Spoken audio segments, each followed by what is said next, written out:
don't think they heard me. I don't think they heard me the first time. So I gotta say it again for them. I'ma just do my thing, do my thing, do my thing. I'ma just live my life, live my life, live my life. I'ma do what I want. Yeah, that's right, yeah, that's right. I'ma just do my thing, do my thing, do my thing.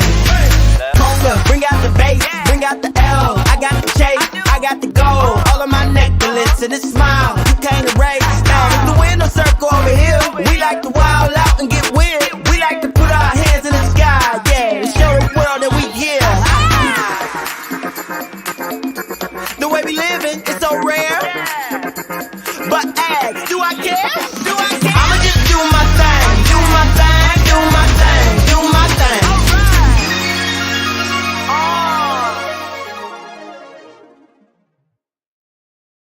And another one. And another one. Cheers. It's been a while. It's been a while. A few things have changed since. Do you know if it's a girl or a boy, or you don't want to? Not yet. Okay. I will find out eventually. But like with this whole like pandemic and everything, I've just been kind of delaying because I want to do some sort of gathering. Right. Okay. Yeah. If Like a somebody, reveal. yes, like a reveal. Yes. If somebody tries to Zoom me one more time, like I am over these Zoom video calls. You're not the only one. Yeah, I think we're all there. I mean, what do you feel? Is it a girl? What do you feel? I mean, at the beginning, I was sure it was a girl, but then now with the way it's been like kind of kicking me, I'm like, oh, it's a boy. Really? I think it's a girl. You think so? I think it's a girl. I don't know. I'm getting girl energy. I'm getting feminine energy. I don't know. Feminine energy? No, Cher is really good at it. So, what are you getting? Tell us, Psychic Cher. How about tell us what the next question is? Maybe you could guess it before we pick it. Okay, let me guess. I think that's let's go. I'm not watching. Make it a good one. Okay. Is female empowerment and women supporting women a real thing or just a trend? Is it just a hashtag? Okay, I've been feeling recently that it's more of a hashtag trend than For a real? reality. Why? Because I feel like, well, first of all, I've been empowering women since like 2012. Okay, let me just throw that out there. Before You remember the year? I remember the Okay. years. Okay. But I feel like since then, I see that it's become popular. Like when in terms of events, you know how they do like panels where it's like women entrepreneurs and everything, and then but behind the scene, people are not getting paid, or they're not being treated nicely, or the people being hired to organize the event or to film the event are male company, like Male dominated. Yeah, it's male dominated. They're not seeking out media companies that are owned by women. So you know what I mean? Like the actual work that comes into supporting women, I don't see it from a lot of the people who claim to be about female empowerment and like don't get me started in like 50% of the life coaches that have popped up all of a sudden. I don't know, is it just me? Am I being bitter? Maybe. But don't you feel that we are more awakening about, how being a woman and how to support each other? Don't you feel that we're talking about it more? And some of them are actually real, I think. There is some, don't get me wrong. I don't think it's all fake. Yeah. And I do think there's more awareness around Exactly. the topic, Definitely. Yeah. But I think that people forget that it's not just saying like, hey, I'm a feminist, I'm pro-girl. There's actually an action that needs to be attached to it. You're right. You're right. Yeah. I think that women are supporting more women. I think there's less competition. That's what I feel it. Yeah, I feel there's less competition with women. Okay. But I do think that the men, I think, are using it more as a hashtag. Sort of like also, like the Black Lives Matter. Yeah, Everybody was all like, definitely. Black Lives Matter. And then it's like, Definitely. ain't nobody talking about it no more, right? Definitely. So I it's the think, same thing. It's the same thing. I feel that, yes, because it's in, right? To be down with women and they're trying to, fight sexism and whatever. But does that translate behind the scenes? Not always, because our pays, we still get paid less. Exactly. There's so many things, No, so many but are things companies unfair. hiring more women? Are they hiring more Black people? Like I've been like looking at brands, and looking at their campaigns to be like, okay, is there actual Black people? Because a lot of people are like, oh, Black Lives Matter, or whatever, or like women supporting women, and like, okay, is that actually translating into like your social media, your platform? Like, are you actually like real about that? You know, like if you look at people, it's. But I feel like in those platforms, and especially like social media, I feel like women are getting there. I feel like, you know, you see women like Dove. Did you see the Dove campaign? They were like, you know, many women. They were like different women that were just like. But Dove's always been good.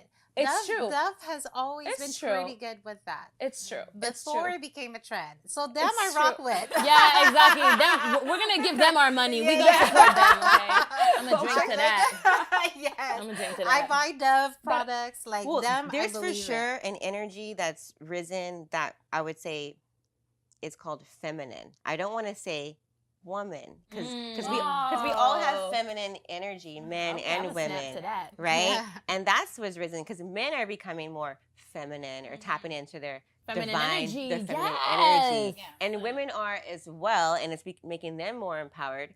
Are they supporting other women in their empowerment?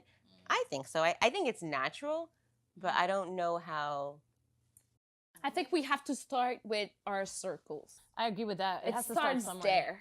It starts with, you know, with our friends. Yes. You know, your best friend not supporting you, it's not normal. Right. Yeah, and do you call her out? Do you call her out? Do you call her out? all the time. Yeah, but do you call her out? Like I've had friends, I've called out. Like, do you call out? No, but Sheila's calling out people for just about But it. you know what? No, but you know what? No, but I rate that. I love that. That's how we hold each other accountable. Like, if you feel that way, like, do you tell that person, like, hey, what's up? Like, if your best friend like is doing something, do you say, hey, like, I don't feel supported? Like, do you tell her? Or do we just like think people are psychic and they know what we want? It's true. It's true Do that you we tell don't. her? Yeah, it's true that I tend to not say it, but to me, it's so like it should be automatic. That's what I was gonna say. You know, it's I'm like that I too, don't like- say it because I don't care. I'll I'm just say- like, not that I don't care, but it's just that I'm like, you know what? I'm trying to make money. I'm trying to elevate. If you want to be on that low vibrational energy, I'll leave you right there in your low vibration. I'm on to the next one. But I like that though. But don't you feel like your best friend or your sister I feel or like your certain things should be said to some extent Exactly. because, like for me, if I care about someone, it's natural That's for it. me to be like rooting for you. That's Yeah. I want you to win. I agree. That's it. You know? I agree. I agree 100%. But we are who we are, and some people aren't at our level. And just because we're best friends doesn't mean that person is going to know. If you don't tell them, like we have, just like you tell your, kid. I was about to say that because if it's a best friend, Okay, maybe it's not. We're not gonna get to that point. A But friend, people grow differently. colleague. Maybe we've grown. Maybe we've outgrown each other. Maybe I'm in a different place, and maybe like with COVID and everything, like there's a big distance between us, and people changed a lot, like in that time. And sometimes you don't know who someone is until they don't show up, and then you see, oh, well, that's where you're at. Oh, I see. And that's okay, but then you take your distance. and then you act accordingly. You take your distance. You're like, okay, like you said, low vibe. Okay, Yeah, you Okay. stay right Oh, there. you stay right there. Okay. I'm gonna I'm gonna do my thing. okay, I'll see you. I'll see you when I see you. Yeah, exactly. Yeah, definitely. But like, I agree with you, Cindy. For me, it's like, you know, supporting women. It starts with my family. It starts with my closest friends. And if you don't show that, because I do always show That's it. my support to the people I love, because me it's too, I'm like that. normal, right? Yeah. It's just a basic thing to me. Yeah, but you're a Leo. And it's not something. I'm like, it's not normal for everyone, though. You It's gotta not realize something it's that not. I would not. I can't see myself really asking, "Hey, support me more." Me neither. or- I don't do that. Yeah, no, I like can't. that's just not in my nature. Mhm. I'd rather just observe and see who's there for me and who isn't. Yeah. Me too. Same. And then Yeah. that's how I decide where I classify you. Yeah. I An agree with that. acquaintance. Yeah, no, absolutely. Yeah, I'm the Yeah. same way. Yeah, Well, totally. I've had people like say, "Oh, I don't feel like you supported me, like you weren't a good friend." I've had people like tell me like you know they felt that I wasn't there. really? Yeah, and my response was like, "Well, actually, I was." Like, look at this text message. Look at this. I go through my Instagram archives and I'm like, look at Look, I supported. I Look at supported. this. Okay, check your memory. Okay. But don't you feel we're more sensitive to, like, compared to men? with that time, that kind of support each other, whatever. I feel that I we're think so too. yeah, we're more Yeah. sensitive, huh? I don't know. You know what? I understand what you're saying, but I think that it's just that men are so used to supporting each other and us being excluded. So I don't know if it's that we're more sensitive to Really? it. You find? Men support- the boys yeah, club. yeah. Men will. No. There's a difference between Difference. backing each other up Yeah. and supporting each You other. know what? That's a great fact Yeah. too, though. That's Because true. the boys yeah. will back each other up. They won't necessarily support. If he said he didn't do it, my bro didn't do it. Okay, they will back. They will back each other. what about emotional It's- support? Okay, yeah. Emotional Okay. support. I don't think it's Emotional no, the no, same. support. no, definitely. Because Yeah. my husband has this group. I don't of think friends guys that open up. Like he calls No. them his best friends. Okay. And I'm like, when's the last time you spoke to him? It was like 3 months Guys ago. are weird. Yeah, they 3 don't have the months ago. same. Yeah, no, it's No. true. They're don't not as open social up. as us. No. But Well, let's it's say- biological though. But let's say, okay, I opened this restaurant, okay? So you guys are all gonna come and support me and have a meal and have a drink, whatever. If it was a man and his friend didn't come over, would he feel as much like, oh my God, my best friend didn't come I think to so. support I me? think so. You I don't think think so. so? I think I was so. watching a TV show and the guys were fighting over that exactly. They're Yeah. like, I had a baby, you weren't there, you didn't call me. What? And it It's takes them a while. ongoing. It takes them a while to say it, Yeah. but their resentment builds, and then they're like in each other's face, like, "Yo, bro, like, woo, you know, like, Really? yeah." Okay. I'm saying the feminine energy Yeah. is rising within all of us. Yeah. I don't know. Well, I think that I they don't know. might I not think my verbalize husband it. missed that memo because, like, because I definitely don't see that feminine energy like at all. So we're more I don't sensitive. know. Hmm. Yeah, I we're more feel like- sensitive. Yeah. I think Yeah. so too. Yeah, I think Because so. I mean, I'm like trying to think of specific examples, and Yeah. like, so we Okay, had it's a we had two business. weddings. We had a civil wedding and we had a Mhm. Okay. destination wedding. Okay. His best friend arrived late to the civil wedding. We're like, You're like, well. and he didn't come to the destination wedding. Okay. So if that was my best friend, I would've been okay, mad. no. what? I would have been livid. Live it. Yeah, okay? live it is a good Your word. husband, he didn't care? He's like, well, you know, that's Mike. What you gonna do about it? Oh, Yes. you see? So, So- yeah, men are more like relaxed. You They're know? more They're more relaxed. chill. They're They like, are. And Yeah. he's like, you know, I know my friend is my friend, so it's like whatever. If you couldn't Yeah. make it, you and couldn't we make would it. have Yeah. been pissed. We would have been very mad Yeah, because we yeah. need that emotional support from our best friends. Yeah. You know, we need that. Yeah, And but I- women are more supporting. social though. Like if you think about our biology, the women were like hunters. The women were gathering. They were always together. They were gossiping. They were talking, right? And the men were out like hunting. Like they just need to be like, you know, like signs. yeah, like Right. they're very different. Yeah. But I don't know. Maybe like it's all about how balanced we Yeah. are. Mm-hmm. Because he should have said something. Maybe he should have said something. He should have. But maybe not if to him it doesn't impact him. But are you sure though? I know Patrick's a Virgo. It means he's very like detached so from you his guys emotions. gonna hear a lot about astrology here. Now you guys know I'm a Leo. You know that Cindy's I'm a a Taurus. Taurus. and Patrick's a Virgo. He's detached from his Virgo. emotions. There you go. It's easy for him to detach from his emotions. I'm a Virgo too. It's Yeah. easy for us to be like, oh He's- yeah, it doesn't yeah, he's matter. very But it detached. does, of course. Like, come on. Of course. Yeah, because for me, I mean, if we're talking about sides, for Taurus, the number one thing is loyalty. So if you don't show up for something that's such a Important. monumental Yeah. part of my life, Me too. I'm like re-questioning everything. Me I'm- too. Everything. Me too. Me too. Facts. It has to be normal. Facts. And I'm an overthinker, so I'm gonna think about Me that too. a whole lot. Because then I will- are they still friends? Are they still as Oh close? yeah, they're still friends. He will still say that that's his best friend. Okay. So Okay. like, I mean, if it works for him. Well, maybe you that's know? maybe that's who he is. Maybe he's like, oh, that's who he is. You know, Yeah. he doesn't expect anything more. And maybe that's where we go wrong. Is we have high expectations for people, and we shouldn't. We really have to lower those. Take them at face Yeah, and value. accept them for who they are. Supporting women. I mean, you have. I just find it's funny that we question, you know, how my friend is not supposed to come to my wedding. I mean, this is basic shit.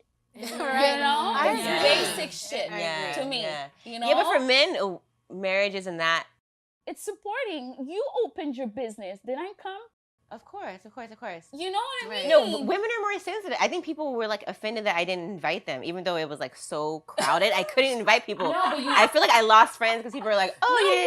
way. No, not real friends, but people who are like Acquaintances. people who just want to be invited to the party, and they're like, Yeah, "Oh, right. you didn't invite me," and therefore, and I'm like, But that's problematic. to but me. that's women. How women are. That's They're like, what I'm "Oh, about you to didn't say. That invite to me." I can't. So Like- it's all bullshit, the hashtag then. Sorry for my language. Yeah. But you know, basically when we so exactly. Maybe So that's why it was some a women trend find it then. hard to support other women because it's so complicated and there's all these nuances and there's all these expectations. So it makes it, you know, it makes it Yeah. difficult. It comes from self-love. People don't love themselves enough to show up for you in that same way. It's that. It's that. Oh, real talk. Yeah, there we go. Deepness. Yes. Real talk. But for business purposes, though, do you still think that that's the case? Because in terms of, if you really just believe in female empowerment, regardless of the emotions, wouldn't you just do it for the cause and because it's a fellow woman and you Yeah, Right. if you're business minded, but some people If you're aren't. business minded, and if your business mind is more prominent, I guess, than your emotions, right? Because, you know, people that are jealous, envious, you know, you have to be 100% comfortable with yourself and your self-worth, you know, to be able to go and support someone, you know, because if not, jealousy, envy comes in, you know, like, yo, this is sometimes what women are about, sadly. But So it I does think happen. it's a trend, boo. Finally, to answer the question. So are we saying it's That's an hashtag, it's a sad. trend, or That's it's sad. here to Okay, stay? I don't use the hashtag that much. Because to me, it's not about the hashtag, it's about like who you actually it's- are. No, what but you're when we doing. say hashtag, we just mean like, is it a trend or is it a real movement? Movement. Yeah. Well, I do think like the world is changing for sure. Definitely. For sure. In general. Oh yeah, in general. But like, are women still competitive? Are we still comparing each Absolutely. Yeah, I agree with that. Oh. Le absolutely est bien sorti. Absolutely. But do I feel we want to support each other for, like, you know, violence against women, for example? Yes, we do. Yes, I'm gonna go walk for, you know, that women. Remember in La Salle, she died there. Her Yeah. boyfriend killed her with just like knock her off on her face, and she Yeah. died. For me, yes, I went on the street and I walked for that mother, for that daughter, Yeah. for this woman that lost her life, you know, for sure. Will I walk for those immigrant mothers, you know, that have nowhere to go, or, you know, do an organization kind of find whatever? Yes, I will, because I believe that, you know, it starts there with mothers, like, you know, pilier of la famille, you know, Yeah. for me. Right. But to say that everybody's like that, Yeah. I doubt it. Right. Yeah. I'm not sure. Yeah. I'm not sure. No. I'm really Yeah. not sure. It's the No. concrete, like the actions. The action, Do you especially talk? in The business. action. You know. Yeah, do especially you in walk the walk that business. you talk? Exactly. Yeah. I'm Because not sure I've about had a that. female boss, like, you know, because I was supposed to hire people Right. for the company, Right. and I was telling her, oh, this woman I interviewed, super sweet, charismatic. I think she'll be great in sales. Da, da, Right. da. And her kid was in the background because it was like a video call. Like her kid was super cute. She's like, oh, she has young kids. Yeah, let's try to avoid the women with really And you young were like, kids. Imagine. Oh, And I'm you like, understand? Oh Lord. I Oh my cannot God. believe this is a woman, a female boss telling me that. Yeah. Like, Imagine. Which is horrible. Yeah. It's not hate women that. I'm supporting like- women. I'm like fired up inside. This is not a women Wow. So supporting that's women. why I'm saying Yeah. that. I feel like when it really comes down to it, sometimes the women are doing just as much damage Yeah. as, you know, the men who are not supporting Yeah. the women. Yeah. Like, and But it's getting better. Yeah, slowly. Well, we but- have to call people out. We have to. You should say no. It's No, true. No, I agree. Shares I agree. love No, it's true. You have to say like, you know what? That's not cool. That's I not ended right. up calling them out. That's what I I'm waited saying. until I was pregnant. Exactly. And I was like, bye. And when I have babies, I'm going to make even more money than I did when I work here. I'm quitting. Exactly. Peace. Cheers to that. Cheers to that, guys. Cheers to- and let's support each other. Yeah. Well, we La musique est véritablement une histoire de famille. Avec leur sonorité forte, la musique est véritablement une histoire de famille. Folk et leurs textes intimistes, ils ont véritablement conquis le cœur du public, mais également de la critique. À Montréal en musique, on rencontre Soul and Sister.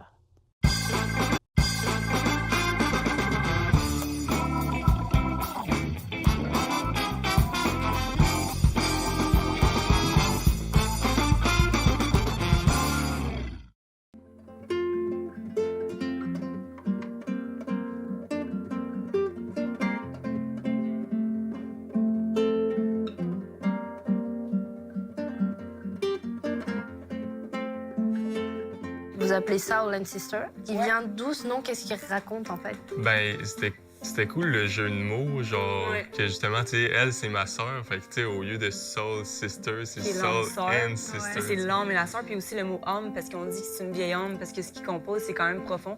Surtout à l'âge où il avait, quand il a commencé à composer, là, à 14-15 ans. Même. Fait que c'est pour ça qu'on l'appelait la vieille âme. Fait que là, ça a fait un jeu de mots, donc âme et la sœur.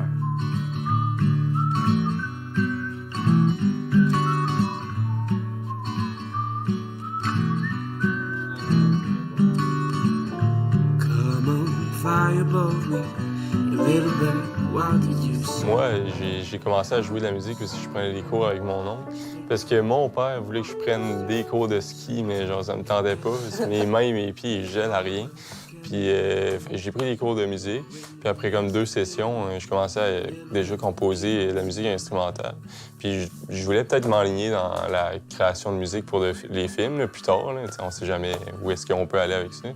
Mais finalement, genre moi, je suis moins théorique que justement créatif. Fait que je sais pas, avec le temps, aussi, tu sais, ma voix elle a mué. Fait que j'ai décidé de chanter un peu. Puis là, ma soeur, elle avait entendu ça, puis elle a décidé de... Par curiosité, j'étais rentrée dans le solarium où justement mon frère avait l'habitude de pratiquer avec sa guitare. Puis j'étais rentrée de l'école, je pense, puis là, je l'entendais chanter. C'était la première fois pour moi que j'entendais mon petit frère chanter. Puis là, tout de suite, je trouvais ça bon. T'sais, lui, il était un petit peu, je sais pas... Gêné, un mais petit peu c'est sûr. gêné, c'est même la première fois. Là, mais moi-même, d'ailleurs, je voulais pas chanter devant les gens au départ. Fait que je pouvais comprendre cette gêne-là. Mais ouais, j'avais tout de suite vu qu'il y avait un potentiel derrière ça.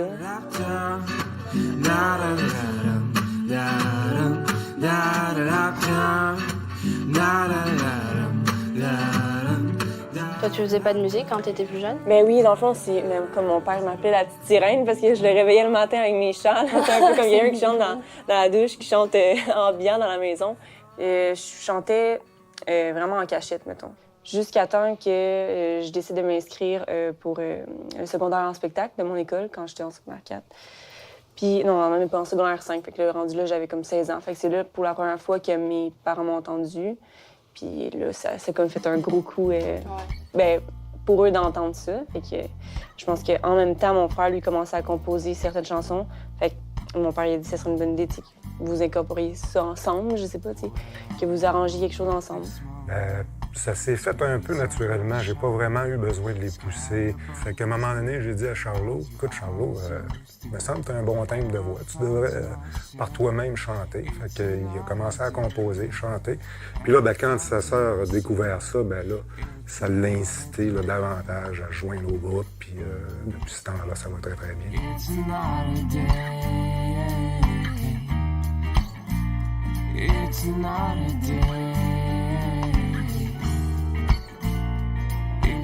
Et comment après, est-ce que l'aventure, elle a commencé? C'est votre père qui a beaucoup poussé tout ça, mais est-ce que vous, dès le départ, vous y avez cru? Ou... Ouais, mais c'est aussi le monde autour de nous qui nous disait que ce qu'on faisait, c'était rempli de talent. Fait que veux pas quand autour de toi, ton entourage t'encourage, c'est sûr que c'est plus facile en ce temps-là, puis tu crois encore plus à ce projet-là, t'sais.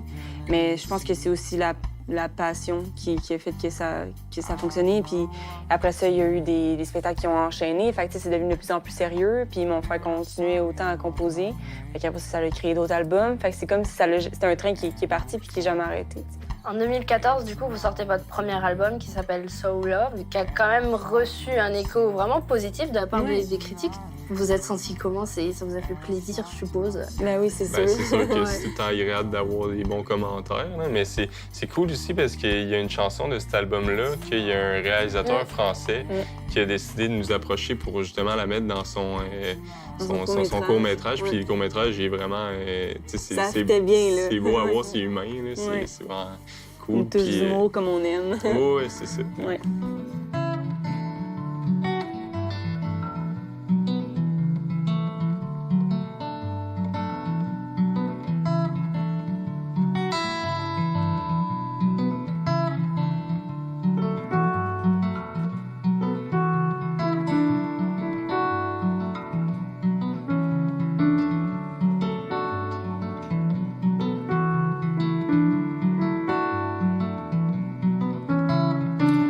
Il est sonné et les choses ont changé depuis que t'es parti. Et les wagons aussi qui voyagent de même, qui ramènent les saisons quand le temps les enseigne.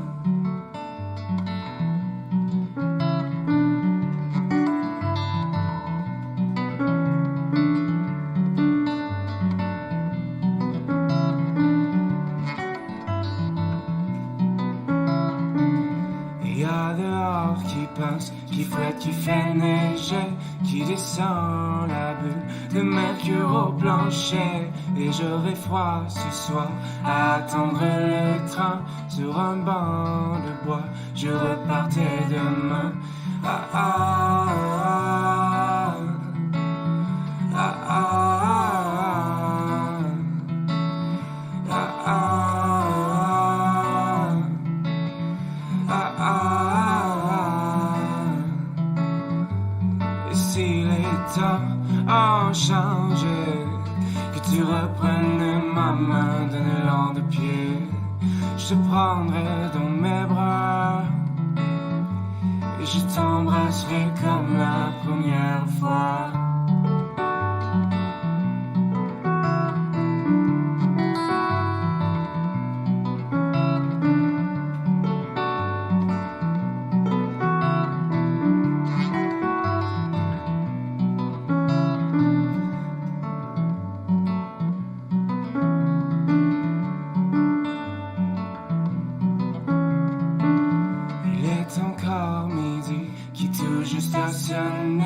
Et les choses ont changé depuis que t'es parti. Et le destin aussi, comme le vent les emporte, qui ramènera le tien tout au pas de ma porte. Ah ah ah ah ah ah ah ah ah ah.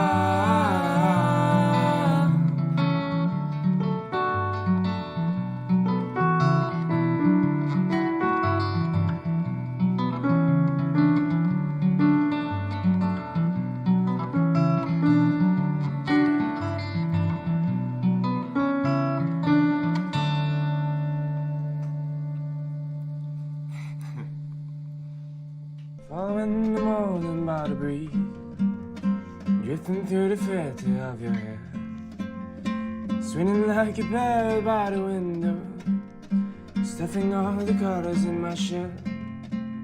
And I've never felt the same since you walked across the framing of my door. C'est quoi la dynamique dans votre groupe qui fait quoi? T'écris beaucoup, mais est-ce que, par exemple, toi aussi, des fois, tu participes à la composition? Non, ça se passe? mais principalement, c'est plus mon frère qui compose. Mais j'aime... C'est sûr que moi, mettons, mon rôle à faire modifier quelque chose, c'est peut-être plus, je sais pas...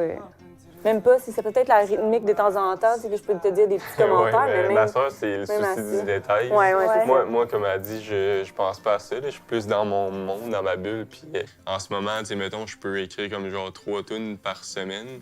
Fait que c'est sûr que j'accumule beaucoup de chansons. Là. Tu sais, j'en ai pas mal en bande. Je compose, puis je crie, mais tu sais, à un moment donné, il y a ma soeur qui vient me dire « Hey, Charlot, genre juste ça, peut-être que tu pourrais faire ça à la place. » Puis... C'est comme si moi, j'étais le glaçage à la fin, tu sais, pour le gâteau. Là. Mon frère, c'est comme la base. Puis moi, j'arrive avec la petite décoration.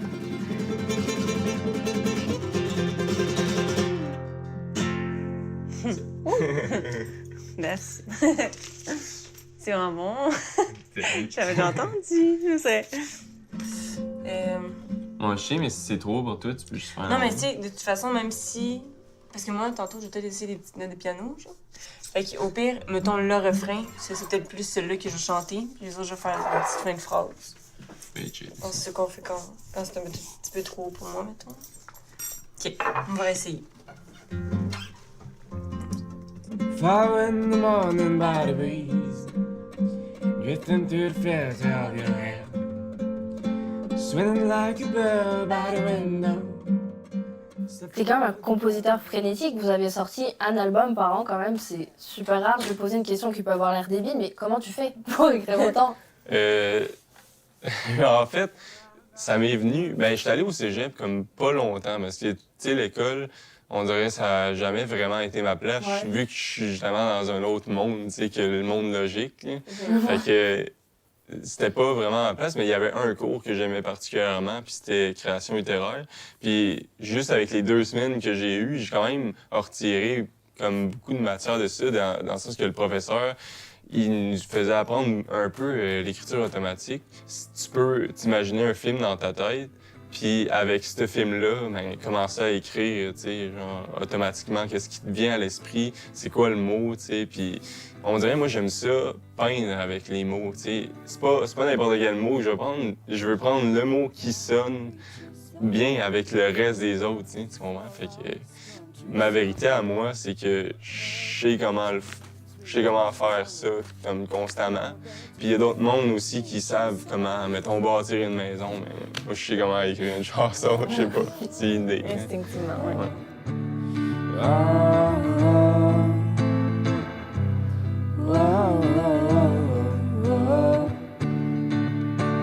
Stars are flowing from the south to the sea, and our toes may soak in this ocean's reef. The wind is only a whisper, a secret all through the creaks of the branches. En 2015, après, vous sortez Vieux Cahier Troué. Le premier album est en anglais, celui-là, il est en français. Comment est-ce que vous avez réussi à passer d'une langue à l'autre? Ben ça, c'est sûr qu'on m'a un peu poussé à écrire en français, tu sais, parce qu'au Québec, ouais, il y a du monde que, genre, ils parlent pas un mot anglais, puis genre, c'est pour ça qu'on veut garder la langue française, c'est pour ça qu'on fait autant de démarches pour pas la perdre. Genre, c'est bon d'écouter en anglais puis en français, c'est bon de diversifier ce qu'on fait, parce que ben même peut-être qu'à un moment donné, ça serait cool. Non, mais tu sais, ouais, si on irait dans des pays d'Amérique latine, peut-être que ça nous inspirait des chansons, justement, en espagnol, puis c'est bon, tu sais, je pense à Manu Chao qui fait ça, puis il mélange anglais, français, espagnol, puis c'est super bon.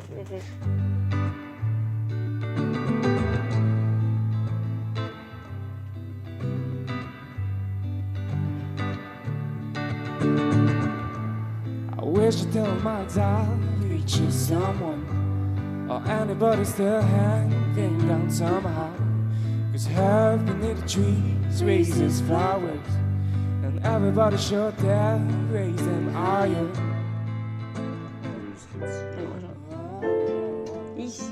Non, c'est mieux de même. Ok, ouais. Juste voir. Ça avance même pas. Ouais, un peu trop vite, mais genre, faut que ça... Ça marcherait pas. C'est...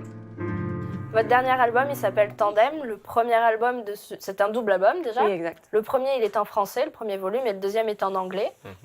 Il y a quand même quelque chose qu'on retrouve à travers vos 3 albums, c'est le thème de l'espoir. Qu'est-ce que vous avez envie de communiquer aux gens qui écoutent votre musique?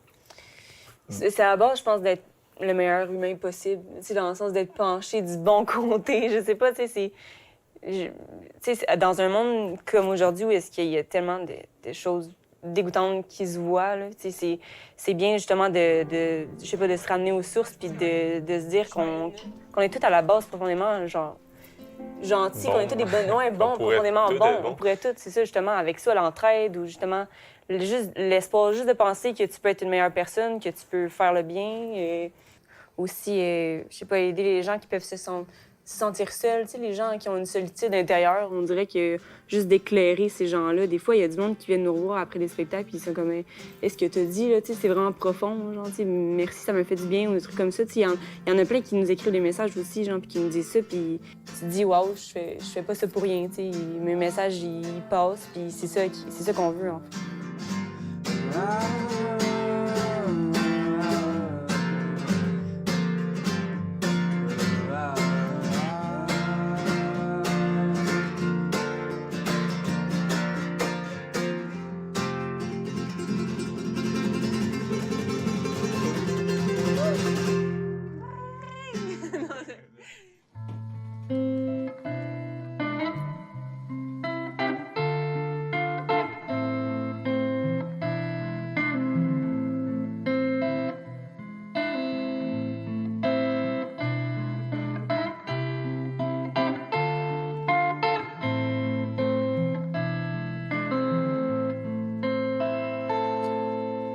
par ici.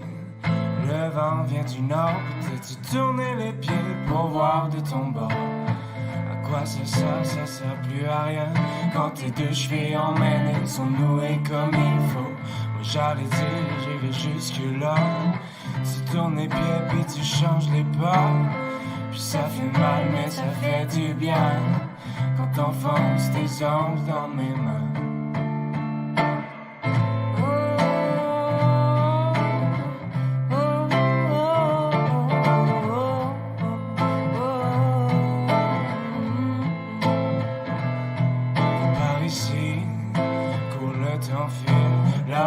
J'ai brisé, nous percé l'aiguille. Puis je tiens à toi, mais je veux pas couler. Oh tiens, ton sable, le vent va souffler. Je sais pas pourquoi, mais moi j'espère. Malgré les cendres, malgré la guerre. Puis tes horloges, tu vas en voir passer. Le temps que tu prends pour respirer.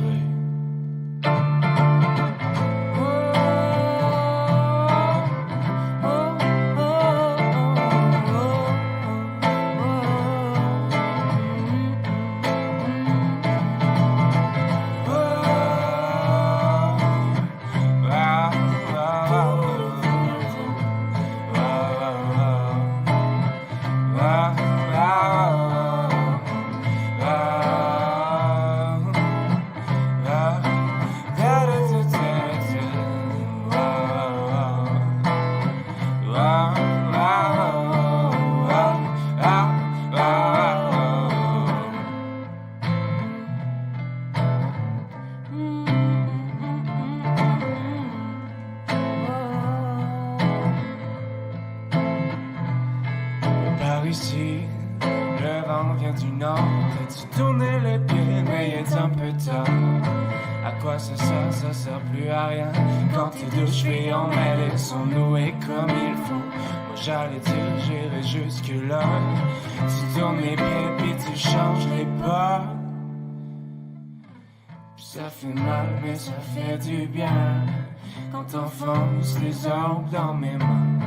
Puis ça fait mal, mais ça fait du bien. Quand t'enfonces les ongles dans mes mains.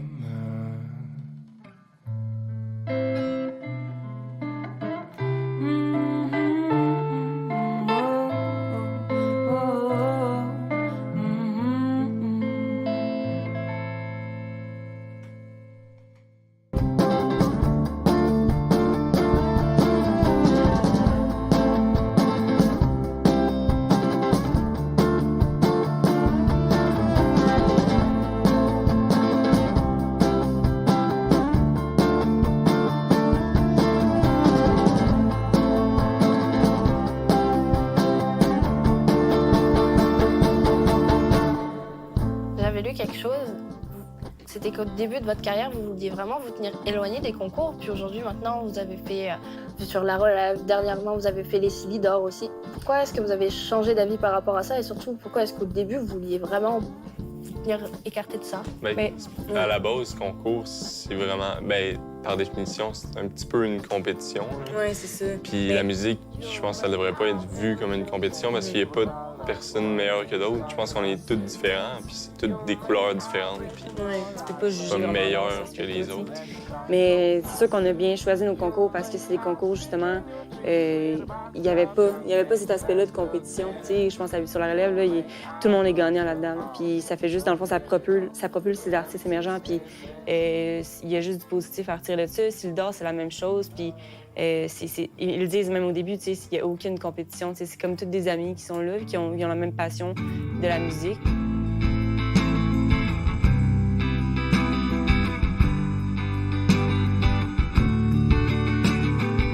Est-ce que vous rêvez d'une carrière à l'international, par exemple? Mais on prend ça un jour à la fois, je pense. Oui, mais c'est pas nécessairement... tu sais, notre rêve, c'est justement pas de projeter dans le futur qu'est-ce qu'on va faire, mais c'est sûr que, genre, notre rêve, la musique, ça pourrait nous mener là, puis on aimerait ça, tu sais. Moi, je suis en train de travailler présentement sur des gros projets. Donc, on parle de l'Europe. Donc, je suis en train de discuter là, avec des producteurs en Europe. Puis on parle aussi du côté des États-Unis. Je construis l'avenir, puis c'est pour ça que le présent est mien, tu sais. C'est pour ça qu'on a plusieurs spectacles, c'est pour ça qu'on a plusieurs choses qui se passent dans notre présent, parce que justement, je construis l'avenir. are flowing from the shore to the sea. And autos may soak in this ocean's reef. Vous vous voyez où, par exemple, dans 5 à 10 ans, c'est difficile pour vous de projeter? Peut-être en Europe, mais je sais pas, je pense n'importe où, est-ce que c'est une place qu'on va se sentir bien, puis qu'on va avoir notre... entouré de monde beaucoup de monde qui nous connaissent, puis qui aime notre musique. Et n'importe où que c'est une place où on va pouvoir être capable de créer, puis s'amuser à travers ça.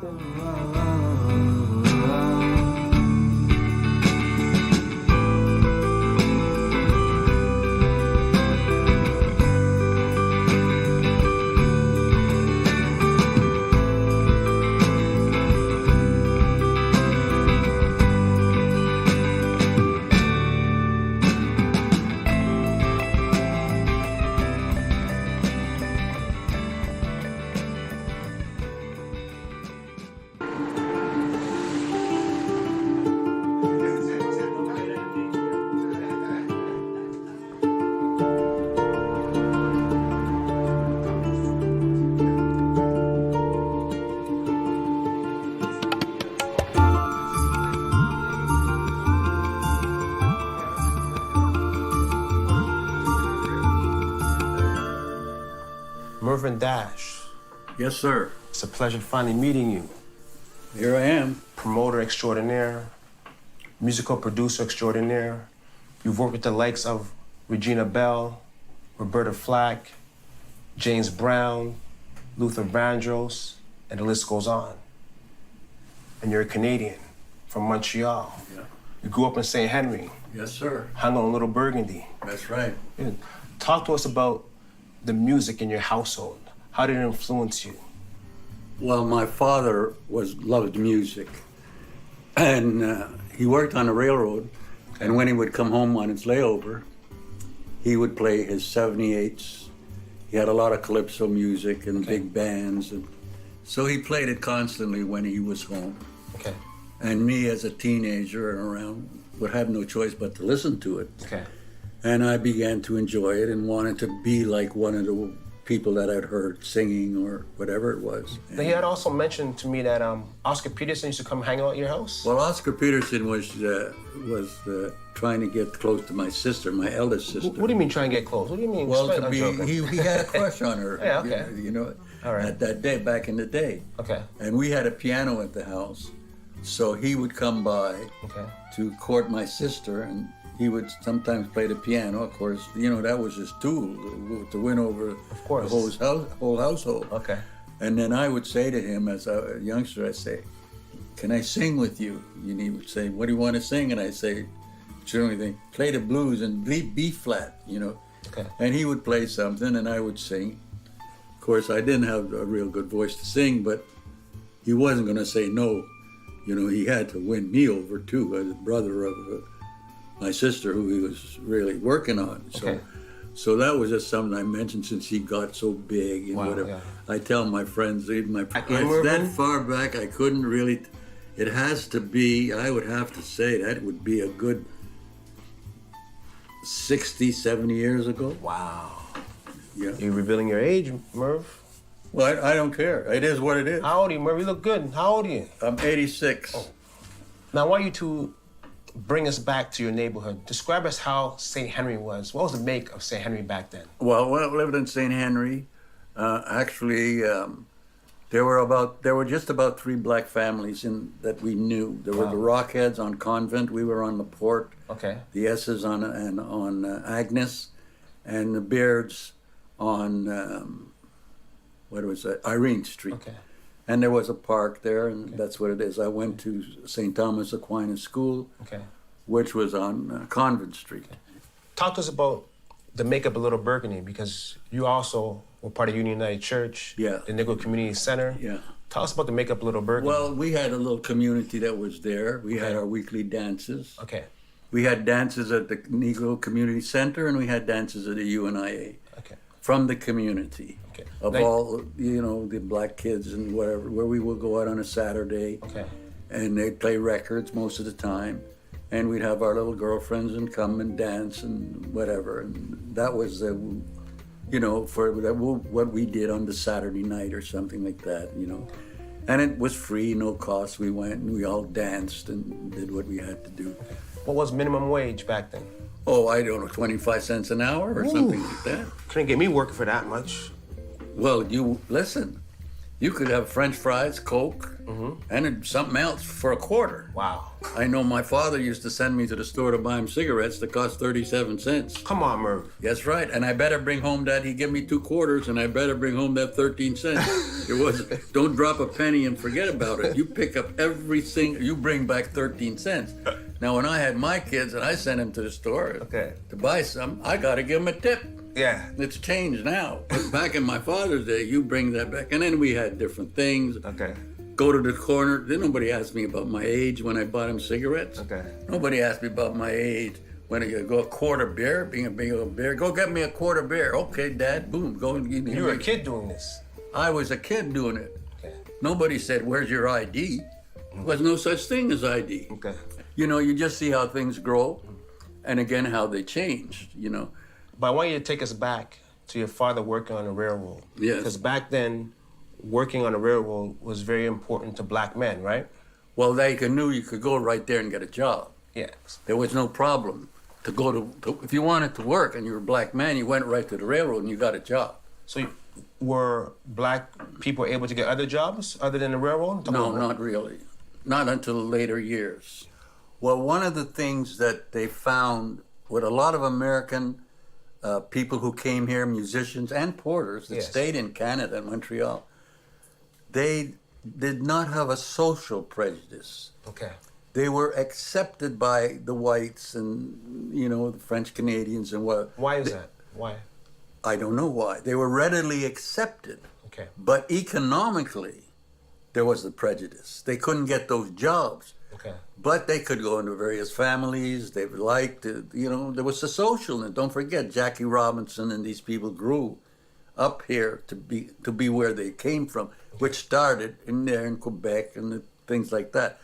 So there was a social prejudice in the U.S. Oh, yes. Like in my father's day, when he would go on walk on the street in certain cities and states, when he traveled, he would tell us the stories. Okay. He'd have somebody walking on the sidewalk. He had to get off the sidewalk and walk on the street and let them walk by if there were, a few white men and stuff like that. Because at that time, the Ku Klux Klan was very active back there in the day. So you had to be careful about all of that stuff. Well, that didn't exist here. Okay. You were accepted socially. In Quebec. But Montreal. economically Montreal. was the problem. Okay. I want you to take us to when Little Burgundy became the hot spot for urban music.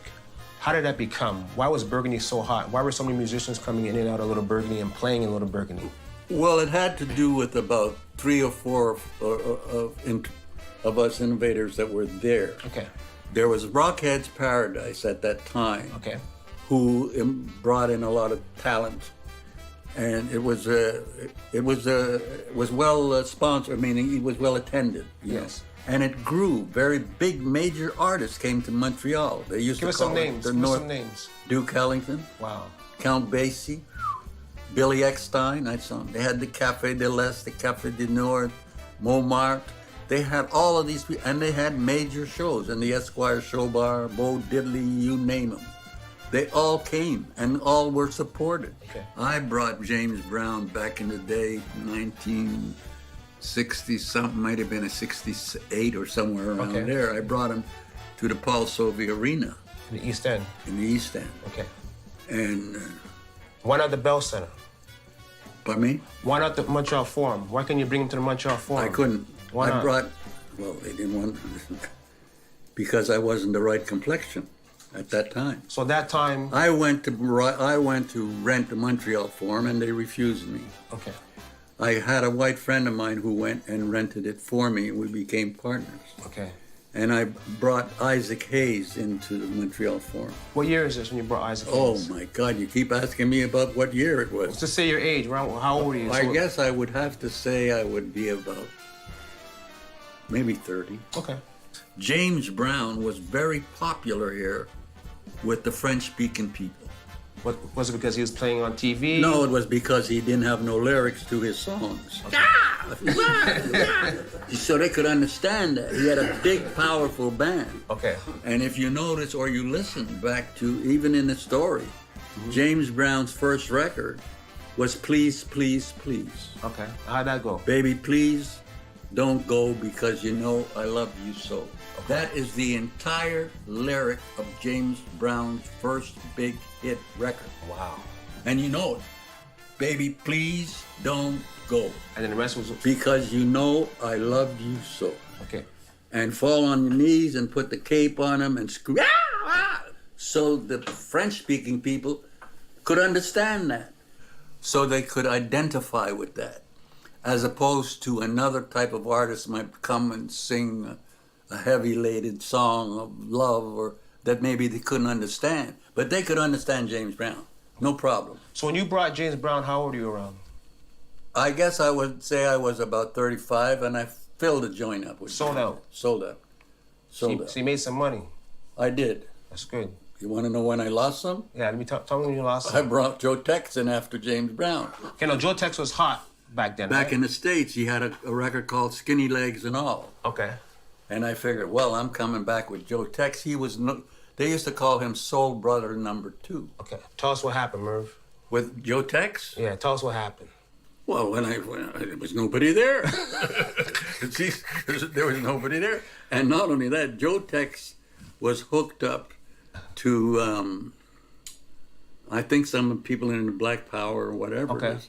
They were very rough on me, too. Okay, who's they when you say they're rough? His gang, his posse. He had a posse. Okay. You know, you didn't do enough advertising. It blamed me for everything. Yeah, they didn't spend understand enough much on a money. different market. Because they were mad because there wasn't a lot of people. Okay. Well, they were used to having a lot of people. Because, don't forget, in America, which is one of the reasons where I left because I could do much better. Yes. Because, you know, when I'm in America dealing music, I'm working to about 60, 70 million black people, Yeah, a lot which is easier. more than twice the population of Canada. Wow. So they can understand what I'm doing. Here, where the population is dense, it's not as heavy. Then the black artists, unless some people follow them closely, Okay. are not going to get the attendance So before like they should do. So you opened up your own club. Was that before you left for America or you left for America first? No, I opened up my own club before I left. So let's talk about you opening up your club. Talk to us about your club. Well, I wanted a club. Okay. I worked also on the railroad, saved my money, and since I couldn't sing or whatever it is, I said, well, I want to get involved in the music industry, Okay. so I'll have a club. Tell the people the name of your club. The name, Merv Soul City. There you go. Let them know. Let them know. Oh, I let them know. Well, what had happened, I tried to get a license for the club. Okay. I had Reverend S. Okay. At that time give me a... He was a reverend at Union United back then, right? Yes. Okay. I had my principal from the school. Okay. I had pretty good references Okay. to go to City Hall and the various places to get a license. I had all of the things that I wanted and the address and whatnot. And I was refused. A month later, it was another club that the Italian gangsters had gotten. Yes. So they knew I wanted to get there, so they decided that they would rent me the downstairs because they had the license. Okay. I said, okay. And the rent was exorbitant back in the day. I had to pay $750 a week to have the club. Yeah. I took it on. And I was successful with it because I would go to New York and Philadelphia, and I would get these red hot bands and some from the Esquires. So my club was always filled. So you going to New York? No, and Philly? people thought that I was making a lot of money. Okay. But if I generated about maybe $1,000 a week, okay, I had to give up about $750 to the rent. You know what I mean? So it was very active, and I had it for 3 years. But then I got tired of paying the big rent and working very hard and seeing the small money. So I said, I got to get out of here and go to America. So finally, when my lease was up, I didn't mind. I left, you know, because the city was turning around with regard to music. And why you talk to us about that? Then it became Topless now came into the situation. So how did Topless become popular in Montreal? Why was it such a major factor in Montreal? Topless became Topless because they wanted to see tits.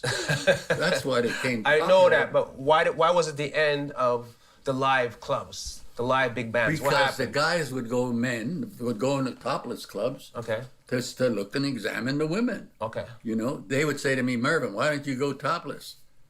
I said, no, I'm not going topless. That's not entertainment to me. You know, I've never went to I never was for that or going to a girly bar. Okay. So how old were you when the topless clubs started penetrating into the market? I guess I was close to, I guess I was at my 35, 36, 38. Okay, so you're still young, you still had energy. Yeah. And then that's when you decided, after your lease was up, to go to the U.S. Yes, I decided that it wasn't happening the way, I still had my love for music. Yes. Let's talk about the U.S., about you going to the U.S. When I went to the U.S., my first job was with Stax Records. Now, to let people know, Stax Records was the biggest record label after Motown. Yes, it was Big Black Label. That's Okay. where I met Isaac Hayes. Okay. Everybody on that label was talented. Okay.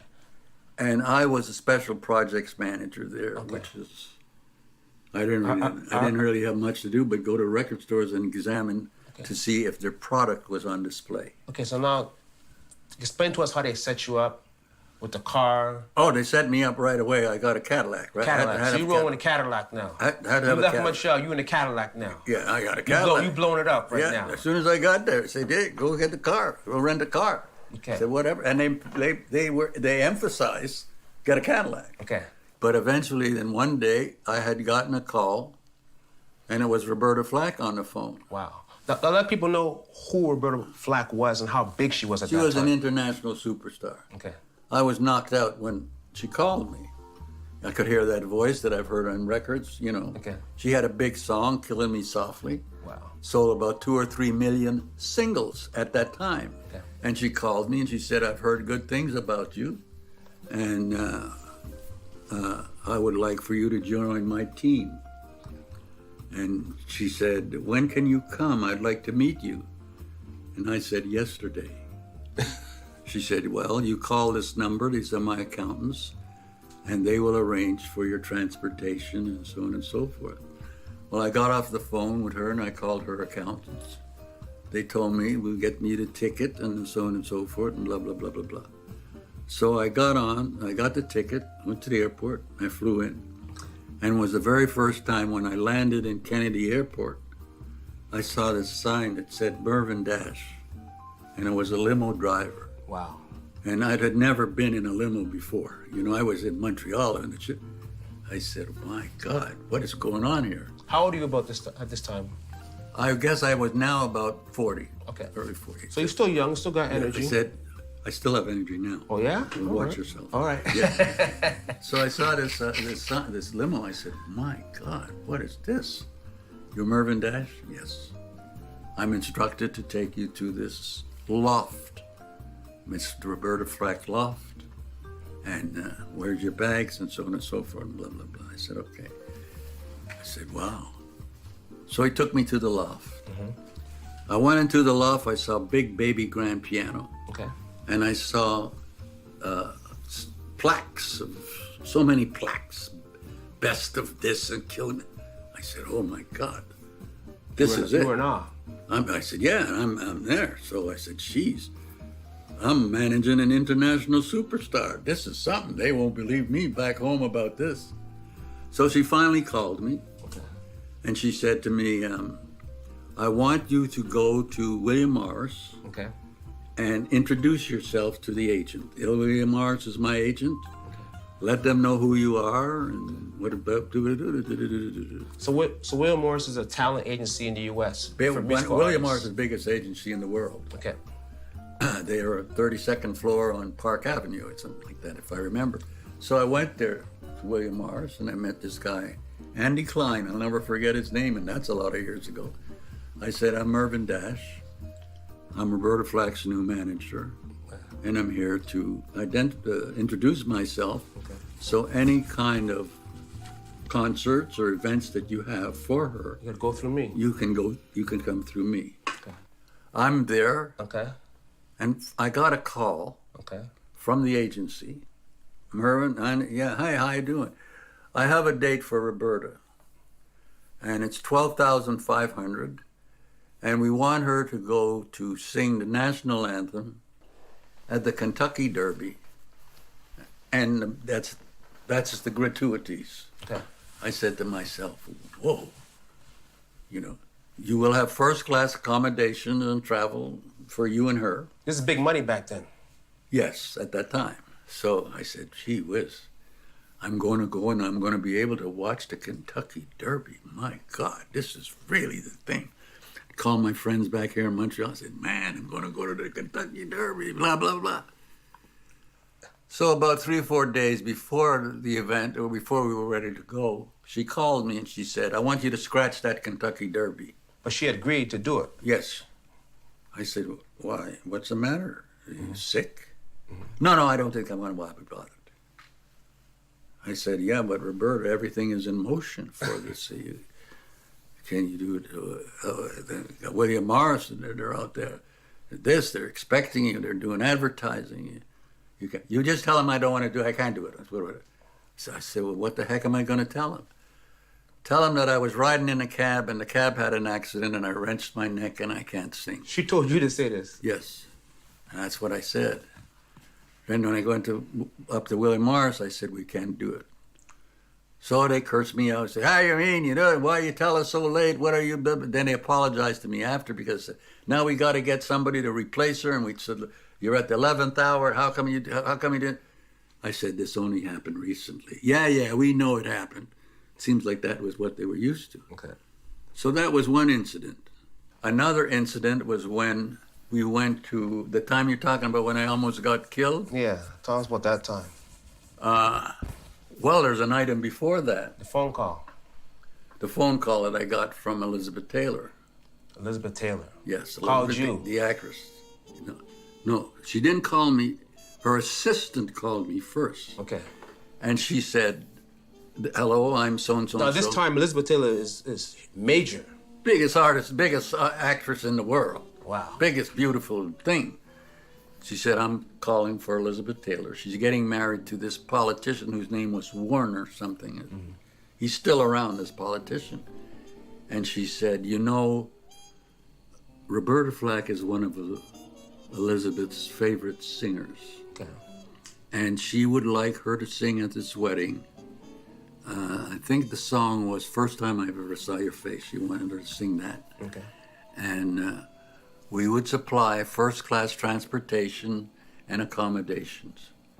And my next question was, is there any... Payola. I gotta pay. She said, no, this is whatever it is, and blah, blah, blah. So I sat and I studied it for a while, and I said to myself, this is good. I'll be happy to get there. So I said to Roberta, I said, look, this is a big event. First-class transportation and accommodation. She said, what's the compensation? I said, there's no compensation. She said, there's no compensation? There's no Roberta. I said, Roberta, you got to do it. This is the biggest actress in the world. You never know, she might get your music in a movie. You know me, I'll try and solicit something. I'll get something going. I'll even try to get us in a movie. Come on, you got to do this. No money, no honey. Yeah. She would not move. I said, my God, what am I going to do? Anyway, I got a call again from the assistant. Okay. I said to her, well, we're unable to do this due to the fact that we have a contract with another promoter that is less than 120 miles away from the venue, and we are forbidden to do any appearances. So you're lying again for her? Yeah, well, I'm trying to get out of this. She's saying, no, I'm trying to get out gracefully. So she said, okay, we're looking. Meanwhile, the guy she's marrying is a senator, big-time guy. She calls me again, third time. You do not have to worry about any contracts that you have. We have it all arranged. There will be no lawsuits. There will be nothing. If you perform over there, you can. So don't worry. Feel free to come and see what you got to do. Okay. I said, okay, let's see what I can do. I went back to Roberta, tried to convince. No, I'm not doing it. Stop bothering me. Blah, blah, blah, blah, blah. Well, I'm at home now, and the phone rings. Boop. I said, hi, Murphy. I said, hello. This is Elizabeth. Wow. I say to myself, damn it. This is the voice that I hear and been watching on the movies and this and Cleopatra. I said, hi. I'm sweating. And I ain't doing nothing but sitting down. My hands are sweating, my face is sweating. I said, yes, hi, how are you? Blah, blah, blah. Thank you for all that you're doing. And we look forward to seeing you. The thing, is everything okay with blah, blah, blah? I said, yes, everything is fine. Lying through your teeth. I said, yeah, everything is fine. We look forward to seeing you there. Good, I can't wait. I'm very anxious to meet you. I don't know what was prompting me to say all of this stuff when the girl is telling me no, but I couldn't say no to this Elizabeth Taylor. Okay. So finally I said to myself, I got to clear this up. And it hit me, you know, like you see in a comic book where a light bulb goes over your head. I called her up. Call who up? Elizabeth Taylor. Okay. I didn't get her. I got her assistant. I said, hi, this is Mervyn.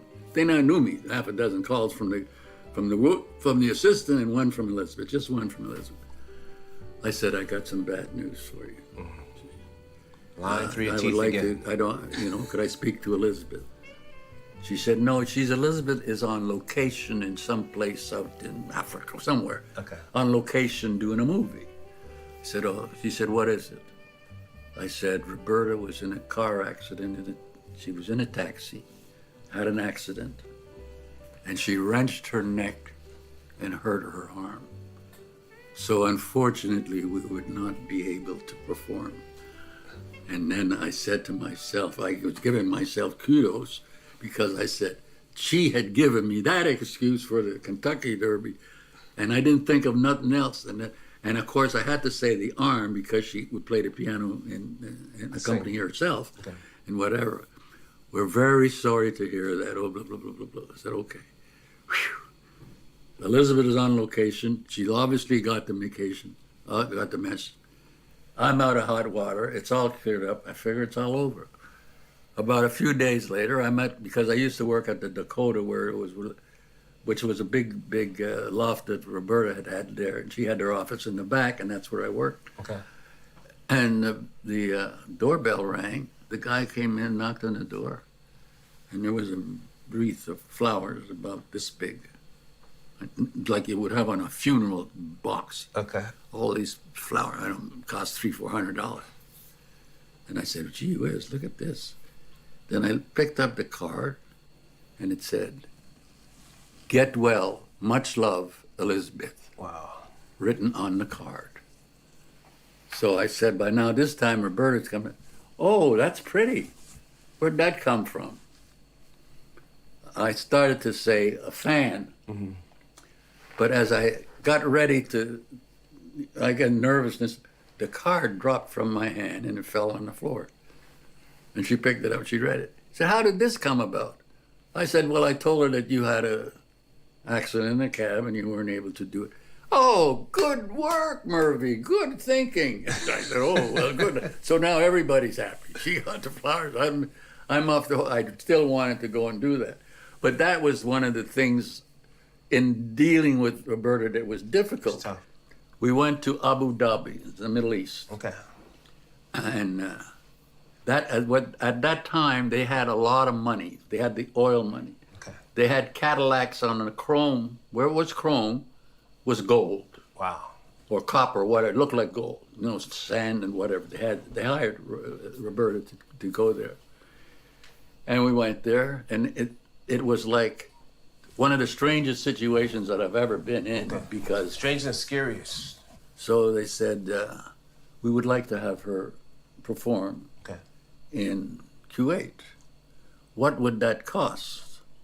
I said, that'll be $50,000. They said we wanted her to be there Friday, Saturday, and Sunday. Well, that's big money, 50,000 back And then. they said, no problem, just like that. 50,000 American. Yeah, oh, it was American. I said, well, that would be 50,000 per night. No problem. Wow. I said, and there will also be a 10% for the agent, which was me. Okay. They sent the money to her bank, gave them the information, 150. They sent 15,000 to my bank. Then, about a day later, because we were there, whatever, Roberta said, you know what? I said, what? I said, I don't think I can do this Q8. I said, what? She said, no, I don't think I can do this. I said, why? What's the problem? Your throat? You got a problem? She said, you know, to tell you the truth, I miss Morgan. Who's Morgan? A little dog, about that big. I said, you're serious? I said, don't you know what I went through with these people, prayed with them, this and that, and got all the money? To hell with Morgan. We deal with Morgan when we get back to New York. No, I gotta miss him. I gotta get back. Wow. I said to myself, well, I know what I gotta do. What'd you do, Merv? Well, I got myself home in my home room and I packed my bag. Okay. I went to the airport. The guy take me to the airport. Went to the airport. It was about a 16-hour flight from Abu Dhabi to New York. Left her there. When I left her there, I went to the bank and I sent the money back That's good. to these guys. That's nice. And sent my money back and gave them a notice that due to some excuse that I made, we weren't able to do this concert, and thanks for everything, and blah, blah, blah. And when I got back to New York, she called me after she got, you deserter, you left me, or whatever. She called me, whatever. You deserted me, you left me. I said, listen, let me tell you what you can do for me. You can kiss my ass. No, you did. You didn't tell her that. I quit her. Come on, Merv. Yeah. You told her that? I told her that. They said to me, you quit managing an international superstar? I said, yes, I quit. My father used to tell me, nobody rides your back unless you bend over and let him on. And I said, I'm bending over and she's riding the shit on me and I quit. What are you gonna do? I don't know. I don't know yet, but I ain't going back there. What's the most memorable moment in your career? Well, I would have to say the most memorable moment would be winning the Grammys. Okay. You know, because that's a highlight.